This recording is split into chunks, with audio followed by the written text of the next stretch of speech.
Take a look at Ben Affleck's character, Christian Wolf, here while he's in the middle of these fights. See if you notice anything. There's a commonality in all of these, and while I won't reveal what it is yet, there's a deeper meaning in the choreography in Affleck's character that you can actually learn from. And it's prevalent in these high-stress life or death scenarios. Along with that piece, Affleck has a few specific ways he takes on each opponent that the choreographers picked specifically to match his calm, calculated, and focused personality. His fighting style has 4 main pillars that he uses throughout this movie to win every fight. And as the movie goes on, his fighting techniques get more and more advanced. So, the accountant is chilling at his client's crib, about to shoot some cantaloupes, while he fondly remembers when he used to get beat up while learning to fight, because Affleck's character in this movie, the accountant, is born with autism, and him and his brother grew up learning to be really good fighters. Because of these two aspects combined, he grew up to be a really good accountant, whose clients are criminal organizations, so he's deadly and able to protect himself, and also makes a fat check from doing so. So in the first action scene, these two hitmen are intimidating this older couple. They tell her to call the accountant in, and at the door, his head comes clean off. That was the accountant. We found out earlier that his aim with the sniper is impeccable. Because of that, this guy takes them out back as hostages. We're all going together. And orders them to drive their way out of there. Affleck sprints after while the beard guy shoots at him. This guy tries to play hero.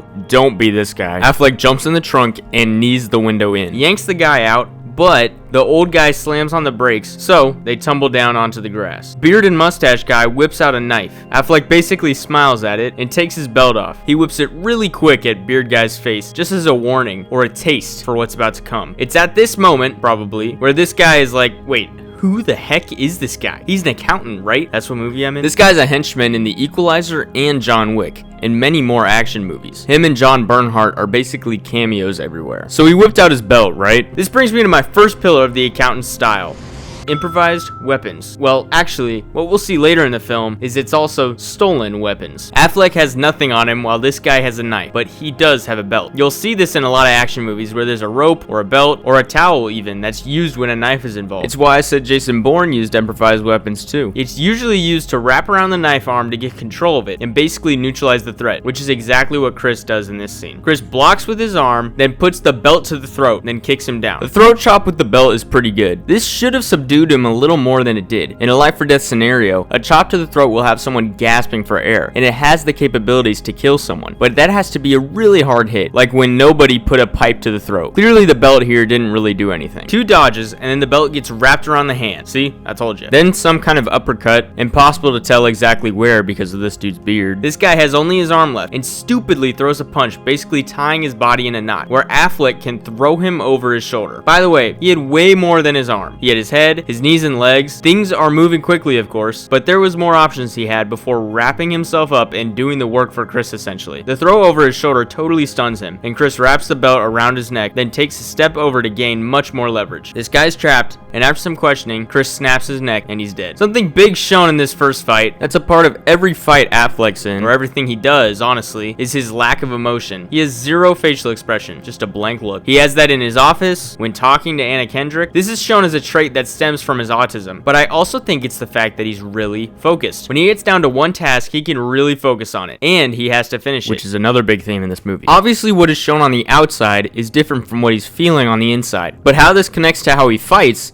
is he seems to stay calm and controlled when it comes to brawling. This is what I was talking about in the beginning. But not only that, there's a way to have the same calm and focused demeanor in dangerous situations in real life, but I'll get to that in a bit. This focused part of Affleck's character is best shown in the bathroom fight scene, when Anna Kendrick is actually about to get killed. While Anna Kendrick's getting manhandled, Chris kinda waltzes in, hey fellas, he elbows and knees the security guard, throws him over his shoulder, just like before. This takes me to the second pillar, which is Chris's jiu-jitsu. Not as much jiu-jitsu as John Wick, but the throws over the shoulder and taking people to the ground is something he utilizes a lot. It's really all about understanding momentum and balance. He uses the momentum of his opponents to his advantage, which is a core principle of jiu-jitsu, but that use of momentum is shown better at what's about to happen. When he enters the bathroom, the gun from his opponent starts to come up. Now, since he's holding a gun too, the quickest move is to go forearm to forearm to keep the gun directed away from him. The problem here is that this is actually where Anna Kendrick is, so the gun's literally pointed right at her. In any gun scenario, pointing the gun in a safe direction is where it should always be pointing. If that gun went off from this block and pass of the forearm, Anna's getting shot most likely. Chris hits the butt of his gun on this guy's hand, disarming him. He tries to hit him in the face with the butt of the gun again, but gets blocked and held against a wall. Here's where the focus comes in. Emotionless, almost annoyed. He looks at Anna like, just hold on, I'm about to kill him. Okay, he reaches for Chris's gun, and that's where he strikes. He was just waiting for the opportunity. He elbows him, hammer fists his arm, punches up or elbows his tricep, and here's the cool part. He takes a circular motion around his arm, creating more momentum to lift him up,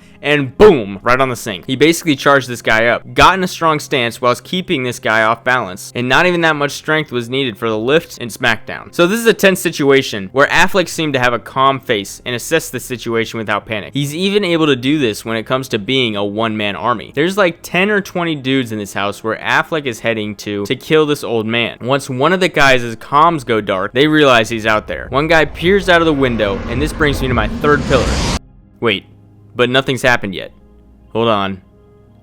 The headshot. Chris loves a bullet to the brain. He talks about it. Shoot them in the head. And he likes to do it too. He does some more shooting. There's multiple dudes firing at him, and he's just picking them off out in the open. He shoots this guy, then this guy comes, and he's just like, oh my gosh.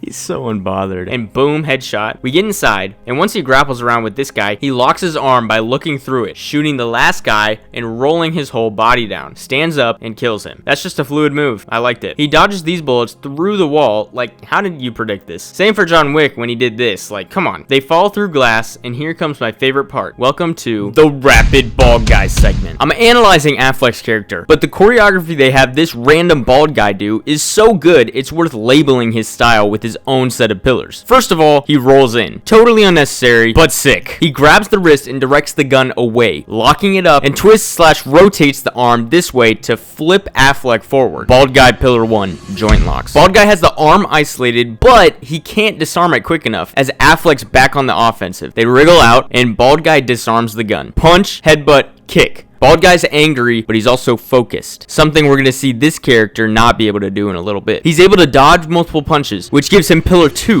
evasion. He throws Affleck at the counter and high kicks him with his heel. Bald guy pillar 3, flexibility. More punches. He's got Affleck on the ropes. Dodge, grab, joint lock, same move Cha did twice in Man from Nowhere. Affleck's strong, but no man is strong enough against a well-made joint lock. Remember that. Affleck double foot kicks him, but bald guy rotates out of it, charging up one big haymaker. Bald guy pillar 4, rotation. This is something we're also going to see in a little bit. Punch, punch, nice try Affleck. Bam, bam. Bald guy's just throwing haymakers. Even when his head is caught, he keeps throwing those punches. Affleck grabs a grenade bald guy has and puts it in his bulletproof vest, and then lets it explode right on top of him. This is an extreme gamble. Why would he decide to have a grenade blast right above his nutsack just because there's a bulletproof vest protecting him? I don't know, I feel like it wouldn't protect Affleck as much as it did. Regardless, notice how Affleck took a grenade he didn't have. Here's what I meant when I said stolen weapons earlier. Earlier in the film, we saw security footage of him using a steak knife from a nearby restaurant to stab and kill 2 guys, then took one of their guns and killed 7 more people. Boom, stolen weapons. Affleck's clearly got equalizer philosophy. Why bring a weapon when I can use theirs? Also, look at this move he does. Super fluid, super cool. Regardless, he was able to use this grenade that he didn't have to end up winning this fight. But you also notice how he was literally getting shot at and stayed completely chill. He's very calculated as he was waiting for the right moment calmly. This is something he obviously does throughout the whole movie, as I've said, but his analytical and mathematical approach is something that can be applied in real life. Leaving emotion, fear, and panic at the door if a scary situation were to happen is a priority. Because if you can't make the logical decision in a life or death scenario, then what you're panicking about is more likely to come true. But if you can be like Affleck and stay calm, then the chances of getting out alive are way higher. Not only that,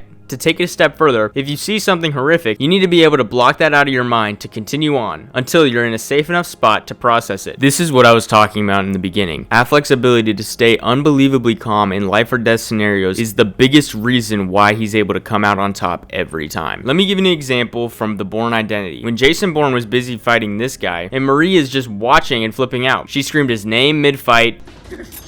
Jason! What about, he's got a knife?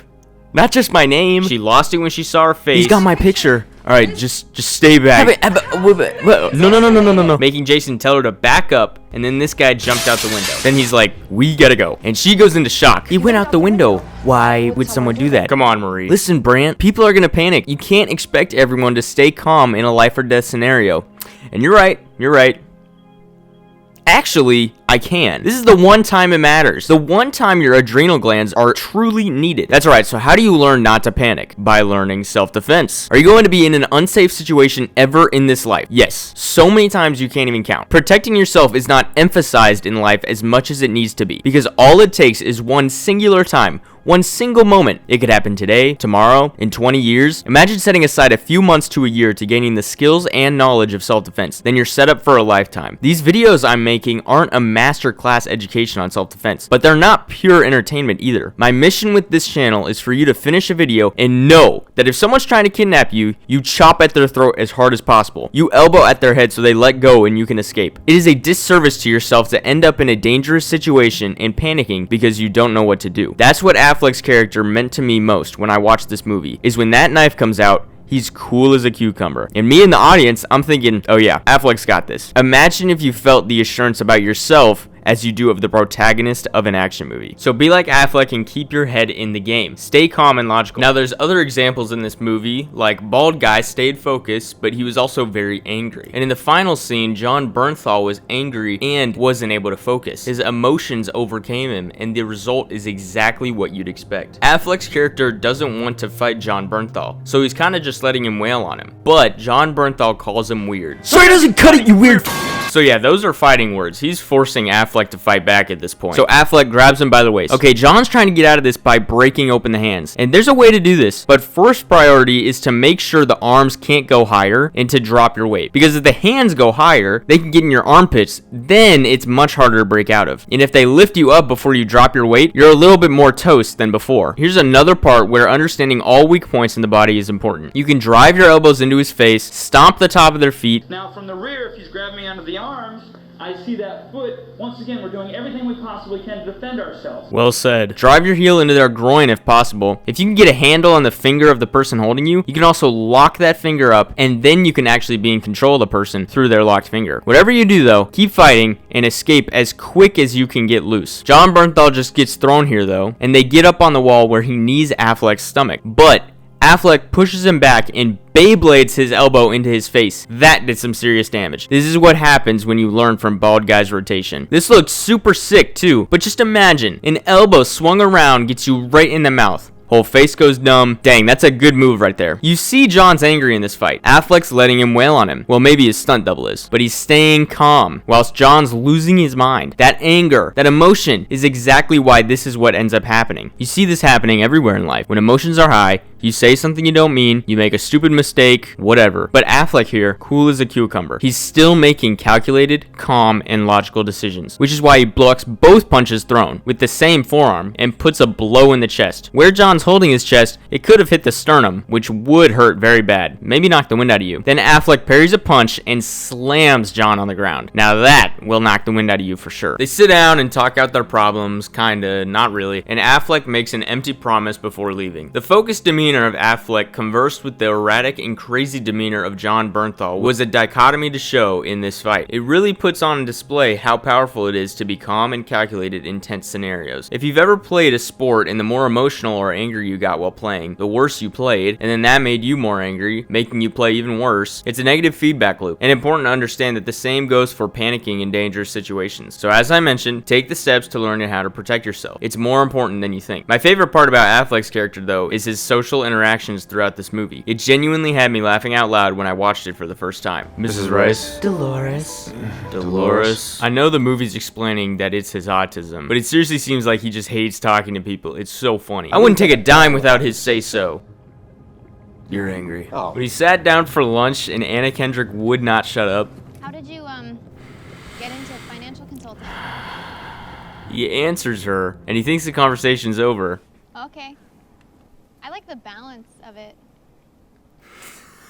I like finding things that Shut up. aren't obvious. Shut Anyway, this is a great movie. I like the second one as well, which is kind of an unpopular opinion apparently. It's got a totally different vibe and actually really different fight scenes as well, but I still liked it. So I'm gonna make a video on the second movie sometime soon. Anyway, great movie, great fight scenes, new video soon, peace.